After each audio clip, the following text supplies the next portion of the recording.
It's Divas That Care Radio. Stories, strategies, and ideas to inspire positive change. Welcome to Divas That Care, a network of women committed to making our world a better place for everyone. This is a global movement for women, by women, engaged in a collaborative effort to create a better world for future generations. To find out more about the movement, visit divasthatcare.com after the show. Right now, though, stay tuned for another jolt of inspiration. Well, hello, everyone, and welcome back to the Divas That Care. My name is Candace Gish. Well, I'm excited. I have a great opportunity. I'm going to be talking with an amazing woman with an extraordinary cause. We were introduced by the other hosts on the Divas That Care. And, I was really excited about this because I really love what she's doing. She is inspiring so many people. And she's inspired me quite a bit when I had the opportunity to read a little bit about her and what she's doing. So for any of you that have just tuned in for the very first time, a big welcome to you all. You can check out all of our other amazing hosts at divasthatcare.com. We do record all of our programs, so we always want to make sure that you are able to listen to them. Well, let's get started, everyone. Today's amazing guest is Jordan Guilford, and Jordan is from Calgary, Alberta. Welcome to our program, Jordan. Thank you so much. I'm happy to be here. Well, I'm excited for you to be here. Honestly, when I said that you've inspired me, you truly have. When I had the opportunity to read that story about you, I was like, oh, she is so extraordinary. Like, you are just a very strong, amazing woman that is making an impact. And before we kind of dive into the things that you're doing, would you mind sharing with our listeners today a little bit about yourself? Sure thing. So I always start off with my roots because for me, they're my foundation, and I maintain that foundation. I'm a Nova Scotian girl, small town, farm, pretty hardy chick. And during my childhood, I had a lot of wonderful times and a lot of challenging times. And I hang tight to my foundation because I learned a lot from it. And I learned a lot that is transferable into how I've grown my charity, how I live my life, how I am as a mother and a wife, and how I am as a community member. So yeah, it's an important part of my story for me. And from all of that, I have created a charity called Gems for Gems. And its whole purpose is to end the cycle of domestic abuse through focusing on the economic recovery of survivors and also the empowerment of survivors. So we really look to be able to work with the community and bridge the gap between, or the perceived gap between, the community and the survivors of domestic abuse, because the honest truth is, statistically, there's no gap. They are us. And we really want to be able to empower people to understand that they are us means that we all need to take action and be an active participant in ending this cycle. That's awesome. And I love that you said you're from Nova Scotia. I always tell people that's probably the one place, if I could leave Alberta, I would go to Nova Scotia because I love it. And when I was a little girl, my grandma grew up on the Bay of Fundy, and I still remember spending the summers in Nova Scotia. So that's an amazing place to come from, because I find that the people from Nova Scotia are there's something about them that are truly extraordinary. When did you move to Calgary? Have you been in Alberta for quite a long time now? No, 7 years, and it was after about a year that I started Gems for Gems. So, oh, wow. Yeah, it's been an exciting ride. I can imagine, because having a charity itself is a huge undertaking. There's so much involved for it. Why did you come up for the name? Why the name Gems for Gems? Well, very, very simply, our jewelry drive is our founding initiative, and essentially we started the movement by collecting gently used jewelry from women in the public, and then we would clean it, package it in groups of 3 to 5 items, and then give it out as Christmas gifts on Christmas morning to women in shelters who have been abused. And the reason for that is when I was 14 and when we were growing up, we had nothing. Like food, hot water, heat were often non-existent. But my grandmother would give us money at Christmas time, $20 each, to be able to buy Christmas gifts for each other at our church bazaar. So we would buy Den and mittens, and we would get excited for what pattern it was, and it was we didn't suffer, even though we were economically not thriving, because it was a very modest area, and it was probably the best environment possible to have those challenges. But this one Christmas, when I was 14 years old, my parents' relationship had gone downhill significantly, and as I started getting more interested in boys, I recognized that my mom was alone, and my mom didn't have someone holding her hand, didn't have someone being chivalrous to her, which were the things that were now starting to be important to me. And so I spoke to my brother and my sister, and I asked them if they would like to pool their money together that Christmas in order to get mom something really special. So they did, and we went to the store and we picked out a bracelet, and it looked like leaves woven together with what we thought were diamonds, but definitely plastic. And we gave it to her on Christmas morning. But when we gave it to her, she just started bawling and left the room. And it left us absolutely mortified. Yeah. But when I don't know how long it was, but minutes later, she came back and she had done her hair and done her makeup and put on her best clothes. And she sat us down and just told us that little piece of jewelry had put her back on her own radar. So that memory came to my mind. Yeah. That memory came to my mind about 6 months after I had moved here, because I was blown away by the incredible initiatives for children here in Calgary. And I think that's wonderful that the focus is on children, and I think it's exactly where it should be. But I just know that if kids don't have, mothers have less. And I just wanted to be able to do what I could to put as many mothers and women back on their radar as possible. So that's where the gems from the public going to the gems in the shelter, that's where the Gems for Gems came from. And then we just kind of built it out from there. So people just wanted to get involved. And so then we had the manpower to be able to start an initiative called our Thrive program. And now scholarships, and it has grown to be quite large. That's extraordinary. And from a memory, and what an extraordinary person you are to be able to even to do something like that. And you're right. It's, we sometimes forget that, even as busy moms, we always forget about ourselves, and we're always looking out for everybody else. And to have somebody like you that thought of that, I'm just blown away. I want to ask you, is this charity just in Alberta, or is this something that you have expanded elsewhere? So it is across Canada, and we have actually some ambassadors in the States as well. It's, getting back to how I started this, to me, it's about taking action. What I did was not, to me, extraordinary, but what it did was open the door for other people to be able to take action as well. And everybody took that action. So in order for us to be able, we've given out now 16,000 gifts across Canada on Christmas morning. And that is not because of me. Awesome. That is because women understand that giving a necklace, a ring, anything is 1/3 of the way to a Christmas gift for a woman in the shelter. And because of that, the community has mobilized around Gems for Gems and around these women to do what they can, when they can, and how they can to make a difference.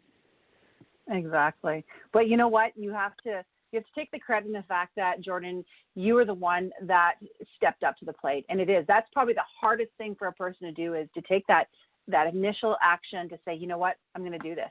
And for people to see that and like, oh my goodness, that woman has inspired me. I want to be just like her. I want to do that. And I want to help out as much as I can. And that's why great charities like yours do so well, because people are like, yeah, I want to get behind that. I see the impact that what she's doing is going to make in somebody's lives. And if you can bring a smile to somebody's life, that is what it's all about. I think that more people need to do that, need to find somebody like yourself if they don't or they can't do that themselves, but to be around people like you, because that is the inspiration, and that's what that pay it forward effect is, and that's how, you know, we make the world a better place. So I just want to thank you so much for doing that. It's honestly my pleasure. And I think a lot more people, I think part of the problem with a lot of people not taking action is because they haven't taken the time to think about what is most important to them, what cause does really ring a chord with them. Domestic abuse is mine, but it doesn't have to be yours. It doesn't have to be anyone's or anyone else's. It's important that you can connect with what is really meaningful to you. It could be pets, it could be the environment, it could be anything, but I take action. And I think when one person lights a spark, a lot can happen. Oh, I just love that. And I do completely agree, because I truly think that there is a cause out there for every single person on this planet. I think that there is something that drives them. And if they were just to figure that out for themselves, then they would be able to do that. And the impact that we can make on a global scale could be extraordinary if people realize what was truly inside them. Oh, I totally agree. And you know what kind of what I run into frequently is people asking me, well, how do I find what's important to me? Because this is the thing with our lives now, social media, how much time we put into work. A lot of people have really separated from their heartbeat. For lack of a better way of putting it, like they've separated from what really activates them. And so one thing I say is, when you watch the news or when you're scrolling through social media, when you read something, what is it that actually makes you angry or really sad? And then go down that rabbit hole and figure out if this is something that you could rally around, and then do it in whatever way you can. Yeah, exactly. That's exactly what people need to do. So tell me, so I know that you are quite busy with this. You've just told me how much your organization has grown in the last little while. How are you able to, you know, this is a bad word to say, how are you able to balance this with your family, with everything else that is in your life? Because I know how much some things in our lives can take over. So how are you able to, and do you have any tips for our listeners today in regards to that? Sure. So I think personally, objectively, I do a good job of balancing, but mostly because my mindset around balance is different than what most people probably have as their definition of balance. So for me, I don't look at balance on an everyday level, but I honestly, I keep track. I have a little score sheet next to my bed, and at the end of the day, I have my family, my animals, and gems, and I like to have them all pretty equal by the end of the week. So sometimes I'm not there by the end of the week, because sometimes there's a big project with gems or a big partnership or something, but then I look to overcompensate the next week when the event is finished or whatever. But it's important, I think, to be, again, activated around what is important to you. And my family has been an incredible support for GEMS, but it would be very easy to take advantage of that by mistake. And I really, I make a conscious decision to make sure that I'm aware of giving back to my family as well, not only to the community, but also to understand that the biggest sacrifice has been happening right under my nose, and to acknowledge that and be there for them as well. Oh, I love that. And I know I'm going to get this question, so I'm going to ask you. Tell me about your chart, because that, I like that idea. I think that is really cool. But tell me more about that, because I think people are probably asking right now, like, what does she mean by a chart? How does she do that? And so would you mind just sharing with us a couple of minutes about that? Sure. I don't mean to disappoint, but like me, it's pretty simple. I'm not a simpleton, but I am a pretty simple human. Everything is done very simply, and actually that's a big reason why GEMS has been able to scale the way it has, because every aspect of GEMS has been put together and executed very simply. So it makes scaling it incredibly simple as well. And much like every other area of GEMS and myself, this is very simple. I literally just do sticks. I do columns with category heads. So my family, my animals, and GEMS. And I just do the little ticks and cross it off at 5 and just, I literally keep score the same way you'd keep score for washer toss or whatever. Yeah. I love that. Yeah, like a backyard game. That's how I keep score. And figure out what is the point. I like that, because making things simple, but to see it visually. I've always been such a visual person. So for me, that kind of makes a lot of sense to me, because I can visually see, okay, oh my goodness, look what I did today. And I'm like, I didn't do that. And you don't even realize it. And you're right. Sometimes things in our life get left behind and we don't even realize it. And I think this simple system that you just shared with us, I think that's very impactful, because if any of our listeners are like me and you are a visual person, you'll be seeing that right away and you're like, okay, tomorrow I got to make some changes. And I think for yourself, you don't feel the guilt then, do you? You realize that, you are doing what you need to do, and it alleviates a lot of that. It does. And I started it because I wanted to make sure that my balance is being kept in check. Because, of course, when you're passionate about something, it's very easy to get incredibly absorbed and a more narrow focus. But one of the benefits that came accidentally from doing this scoring system was seeing how much I had achieved. So some days it can feel like not so good a day and that I didn't get as far as I wanted to that day. But then when you're doing the scoring system, there's often more ticks than I anticipated. You know what I mean? So you can see the good side highlighted right in front of you as well. Not only where you're lacking, but also where you really excelled, which is a big motivator and drive. I mean, if there's any entrepreneurs, and even if you're not an entrepreneur, sometimes things can get tough. And I think sometimes we're hard on ourselves. And when you are breaking it down objectively like that, it's nice. It's nice to see that. Nice to see where you're doing well as well as where you need to pull up the slack a bit. I love that. And I know a lot of our listeners do gratitude journals, and I'm thinking you can do this with your gratitude journal. It doesn't have to take a lot of space and time, and I love that. Not at all. Yeah. I have a question for you, Jordan. One of the things, because of this year, 2020 has been such a chaotic year for so many people. We're going through this transition globally. How has the COVID-19 crisis, I don't know what you want to call it, how has that affected Gems for Gems, and what are you seeing happening moving forward? Well, it's affected us heavily, specifically in funding. A big part of our organization was being able to be active in the community, and our ambassadors did all kinds of stuff like hosting spin classes, yoga classes, bake sales. Some of them did tea tastings where they would just invite 20 friends over and everyone brought a couple tea bags and people tried different types of tea. Like, the community got incredibly creative for Gems, and it has been amazing. So funding wise, it affected us a lot.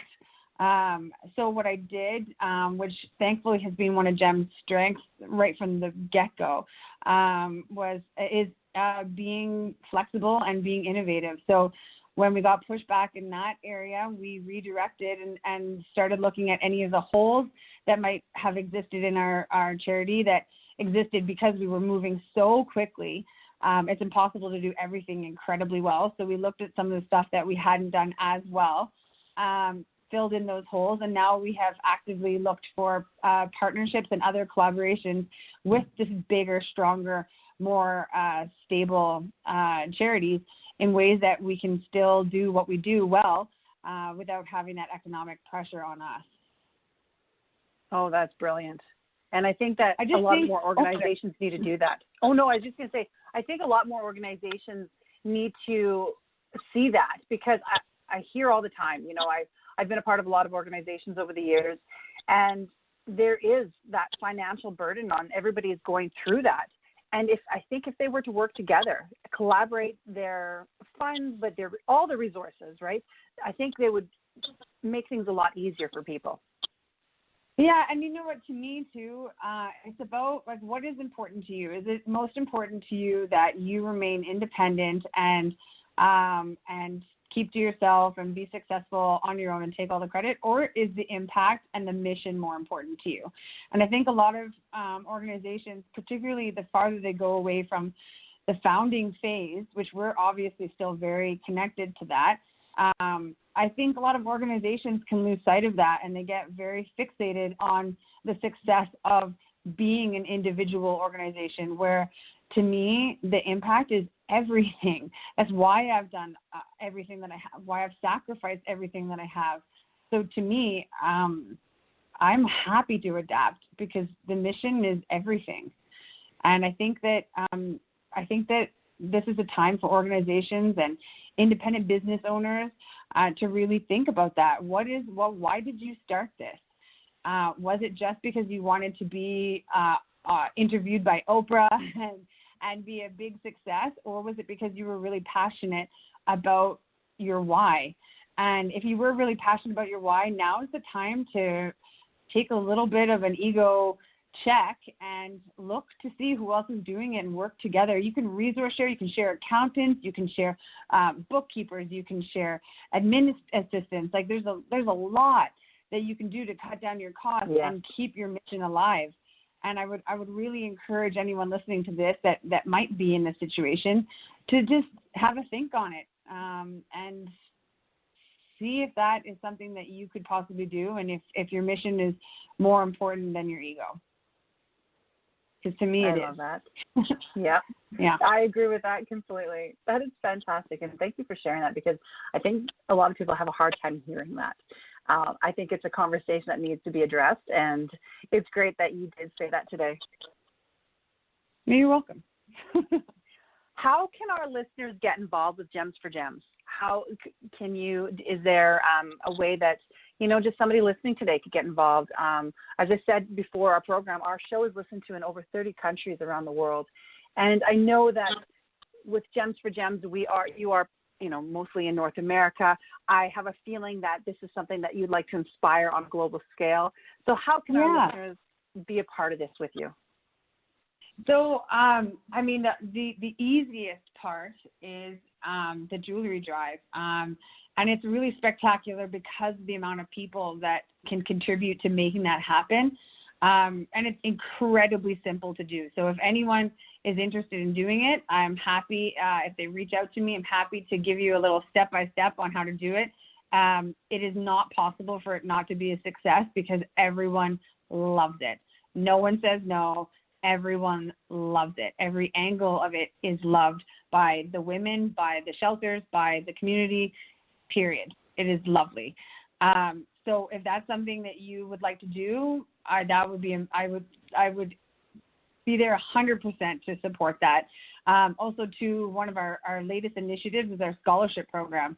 I cannot tell you the emotional and economic impact on survivors of domestic abuse when you fund a scholarship for them. The enormous gratitude is not describable.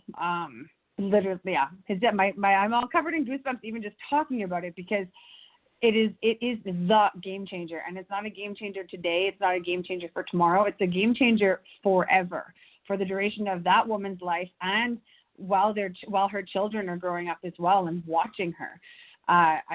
So if you can activate around that, if you want to fundraise to be able to send a woman through school, one of our criteria is that women can get in and get out in under a year, and that's been going very well.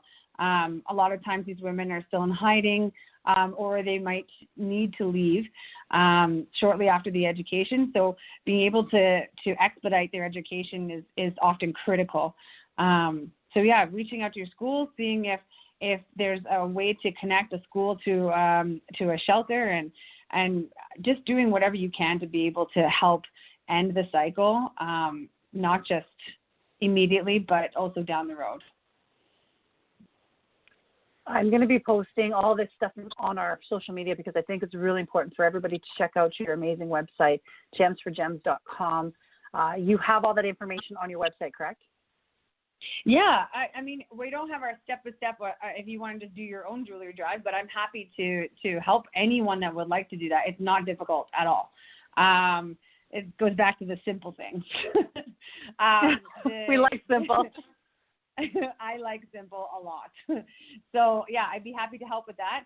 Also, there's our ambassador program. We also actually, November 5th, is our Ignite event, and I'm incredibly excited about that. Our celebrity ambassadors are going to be speaking on a panel for the first half an hour, and then there's a half an hour of questions from the audience.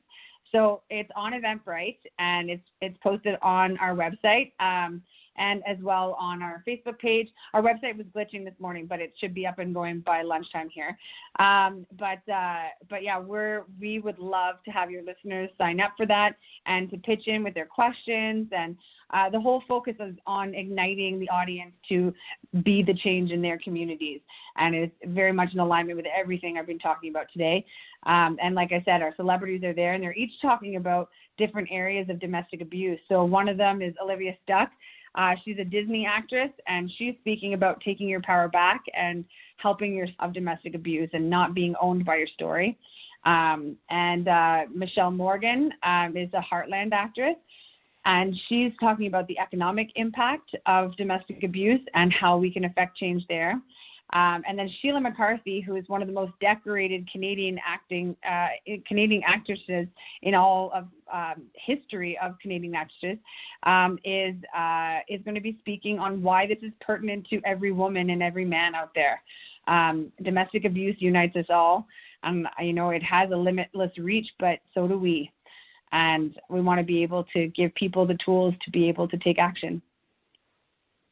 I love that. And Jordan, I'm going to ask you if you could post that on our Changemakers Cafe so that all of our amazing women can check that out also. Definitely. My advice would be to get a ticket. It's free as well, but we will reach our capacity. So get a ticket for that ASAP. Excellent. Well, we're definitely going to be promoting that right away for you because I really think that is important for all of our amazing listeners to check that out.